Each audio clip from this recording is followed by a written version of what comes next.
Monster Party is a cult classic notorious for somewhat sloppy gameplay and an insane marriage of macabre imagery and unbridled wackiness. It's notorious because people too often see those both as negatives. True, the NES's massive library has no small amount of middle-of-the-road mediocre action games, and Monster Party would be no different, but it's proof positive that charm can get you far. Monster Party's creature design, dialogue, and story repeatedly wowed me, and in spite of its janky, unbalanced action, has become one of my favorite games on the system. I haven't had this much fun with a horror game since Illbleed. It's easy to write this game off for being too weird, but come on, that's the point. And it's a game with a bit of a reputation and storied past, so before you jump the gun on the comments, yes, we will be discussing the Japanese prototype. The 8-bit days of gaming were not the era of subtlety in presentation. There just wasn't room on those tiny carts, to be frank. But even for the time, Monster Party doesn't even try playing things close to the chest. From the second you turn the game on, your brain just doesn't have the ability to truly process everything splayed before it. From the title resting inside the gaping maw of a drooling, beady-eyed creature, the once spooky, now suddenly perky music, to the cavalcade of monsters parading in the background. You might not be able to comprehend what you're seeing, but you immediately realize something isn't right here. So you start the game in the hopes that things will start making sense, but you are instead treated to an incredibly ludicrous story that raises more questions than answers. And then, whoa, what's going on with all the blood and skeletons? And before you ask, no, I don't think anyone knows how this game got past Nintendo's censors. Seconds into the actual game, you're confronted by what appears to be Japanese high school students on fire, pairs of writhing legs sticking out of the ground, and a suspicious amount of smiling faces. Enter the first door to be greeted by a giant potted plant saying, "Hello, baby!" who then starts lobbing bubbles at you. Continue on and you'll find a room completely empty, and another with this dude politely informing you that, sorry, they are dead.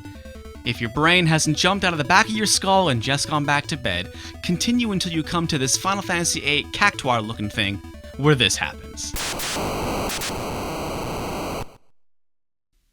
And welcome to what is arguably the most fucked up thing in an American NES game. We haven't even finished the first level yet, of which there are 8 in total, by the way.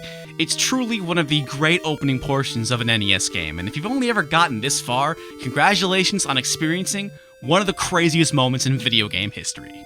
Though the true essence of Monster Party comes through the next door with old Pumpkinhead.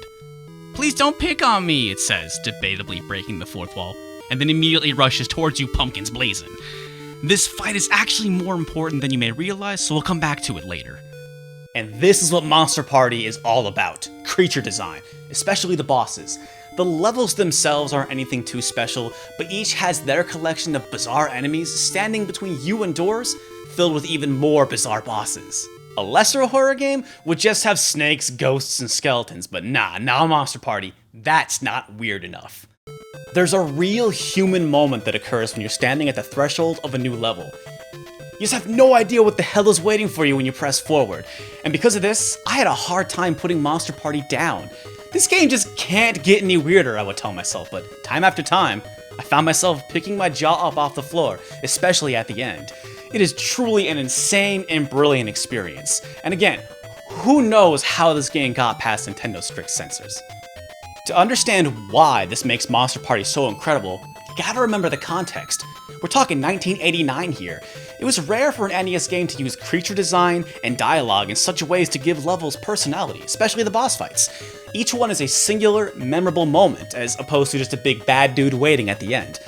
Monster Party subverts things by not just having multiple bosses, and makes each one meaningful in a way few games do, certainly ones for its time. Hell, in one instance, Monster Party reuses a boss, but they make a joke about it by slapping a Roman numeral 2 on it, which is kinda brilliant.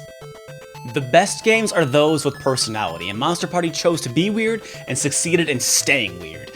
The sad reality may be that most of this was unintentional, but either way, this is what elevates Monster Party. Now, its charm may have also been its downfall, as creature design and goofy writing may have been energy better spent polishing the gameplay and soundtrack. For as much as I enjoyed Monster Party, it's a shame I didn't enjoy playing it more. Weirdness permeates every facet of this game, including the gameplay, and while there's some really interesting ideas here, it's a bummer they don't all come together very well. The goal of each level is to get the key. To get it, you must defeat all the level's bosses. Typically there are 3. You can fight them in any order, as the key is always with the last boss. Levels typically flow from left to right, but having no set order for the bosses makes things less linear, which was uncommon for the time. While hunting for the key, be wary of empty rooms that exist just to waste time and health. With so much of Monster Party being unhinged, it's a shockingly sound way to structure an action game. Taking down each boss won't be easy. In fact, this can be one hell of a challenging game, until you understand what's at your disposal.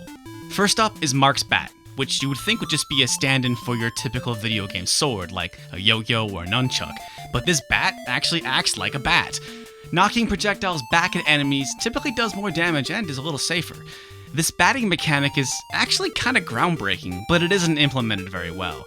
The timing and angle are really tough to nail. There's more nuance than the game really merits. Often I took more hits trying to play it safe from a distance, so instead you can clobber them old-fashioned style, but your reach is pretty limited. It's not really a safe strategy. Swinging and holding in the air, however, is the real trick. It allows you to cheese enemies and score multiple hits with just one swing. This is really the best attack for Mark. It works so well, it sometimes feels like I'm cheating. But before you crack that pro strat, you'll definitely stumble upon the other method of attack, your backup monster buddy Bert, your wingman, if you will. Collect one of these pills, yes, pills, and Mark will transform into Bert for a short time, and holy shit is Bert useful. Flying, shooting, even dive bombing, he's incredibly maneuverable. You'll wish you could only use him. And while there are a handful of bosses where it's best to use Mark, sticking with Bert isn't that difficult to do.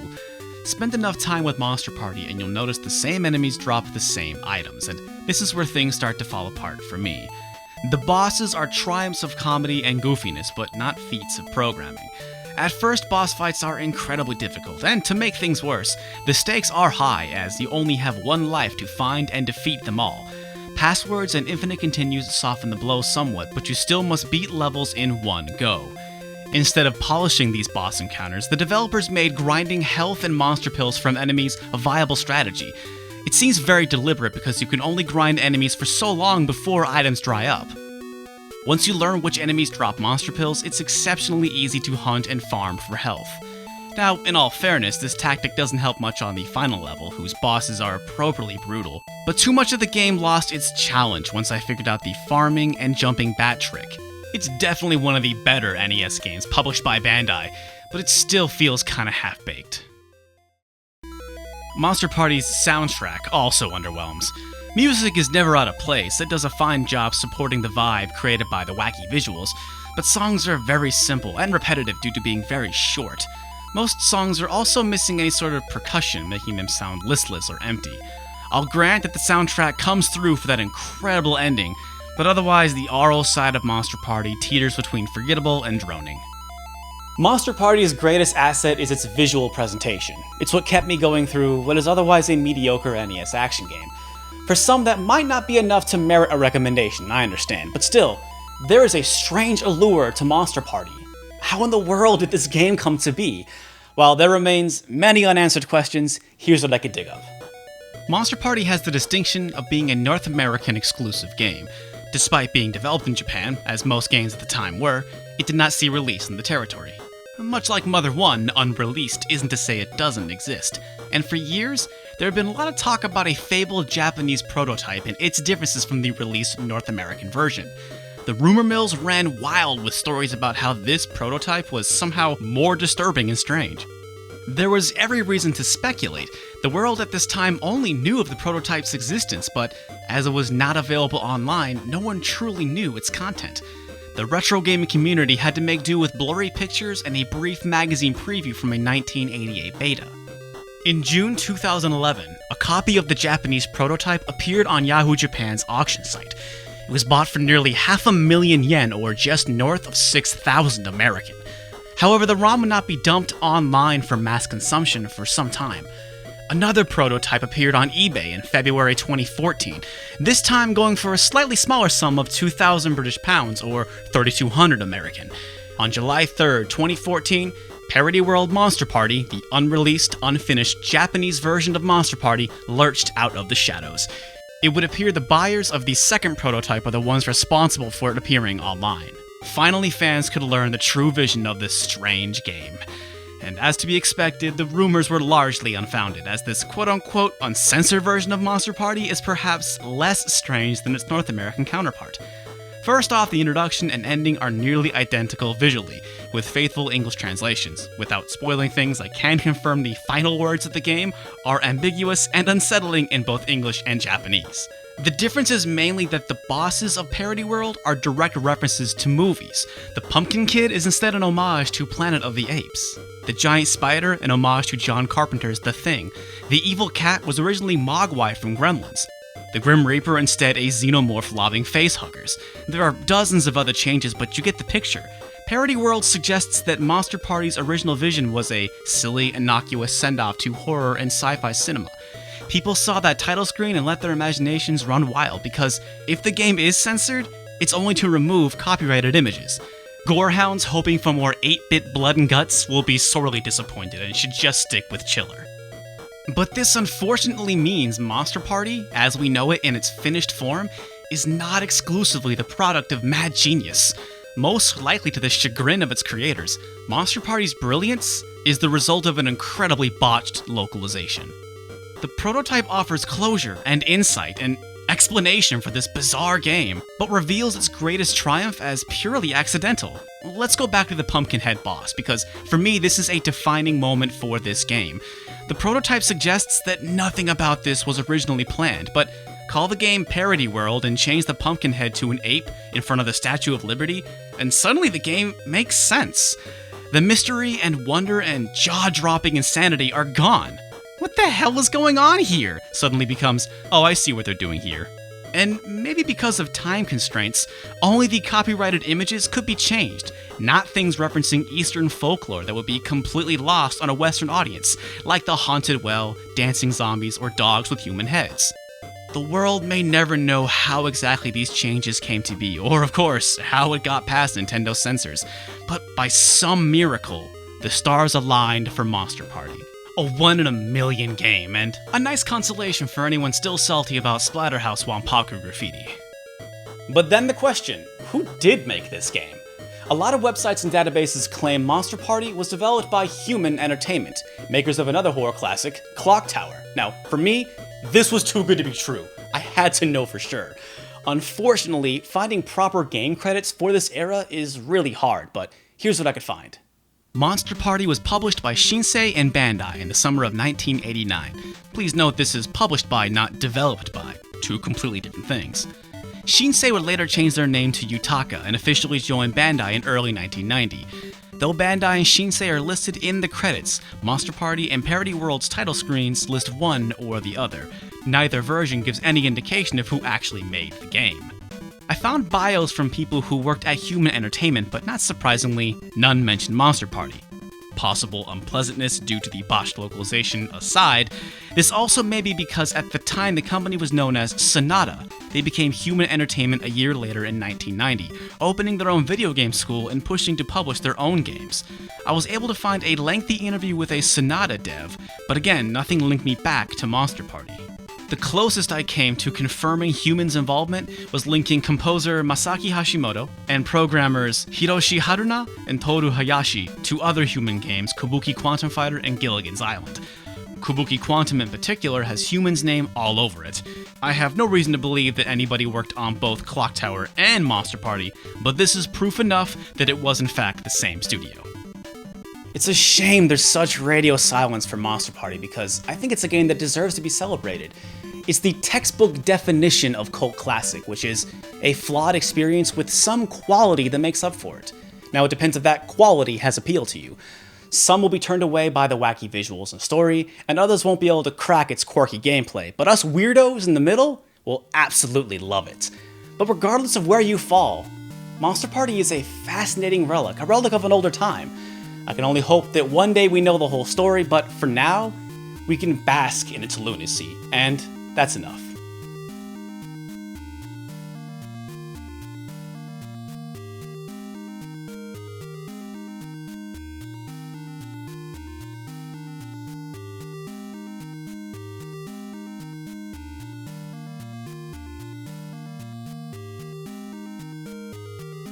Thank you so much for watching. Feel free to support us on Patreon or hit that like and subscribe button, all that jazz. And hey, we're on Twitter and Facebook, so check that out too. Thanks again. Bye.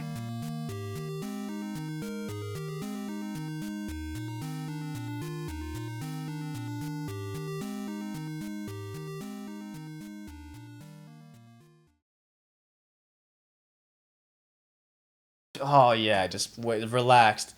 Yeah, there's a real human moment that occurs when you're waiting at threshold of new level. That's not. It looks terrible. I mean, no, this is the future. It looks terrible. Nah, this is the future. This is it. Sit up. Hey, this is it. No, I'm telling you, it's the future. YouTube right here is chillaxed reviews. Like horrible lighting. Yeah. Past. Bro. No, chillaxed video game nerd. I'm telling you, I'm coming back.